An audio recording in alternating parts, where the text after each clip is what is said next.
And I went to see a man who was a master of my thought in many ways, Georg Lukács, the great Marxist thinker and philosopher.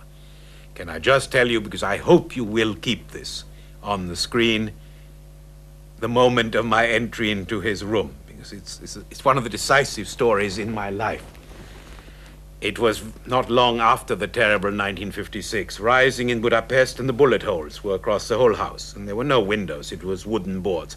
But his apartment had escaped, he was back, and it was a German professor in Ordinarius. There was a maid who bowed at the door and who asked you to wait to see whether Herr Ordinarius could see you.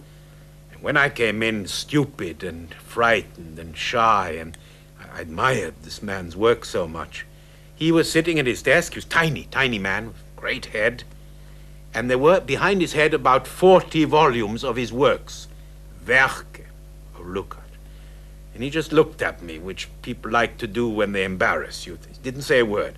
And I had to say something. And the only stupid thing I could think of was, Professor, how could you written all that?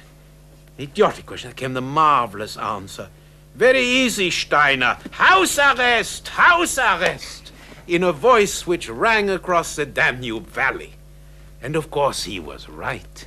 It was a wonderful lesson for me. That freedom is a very complicated and ambiguous animal. We who now rush from one stupid conference to another, who are invited 366 days a year, who could be professors of the airports, this is now the World University. Hausarrest, you do your books. You actually do some work and some thinking. Martin Heidegger, 86 years he didn't move from Mesquite and from Freiburg.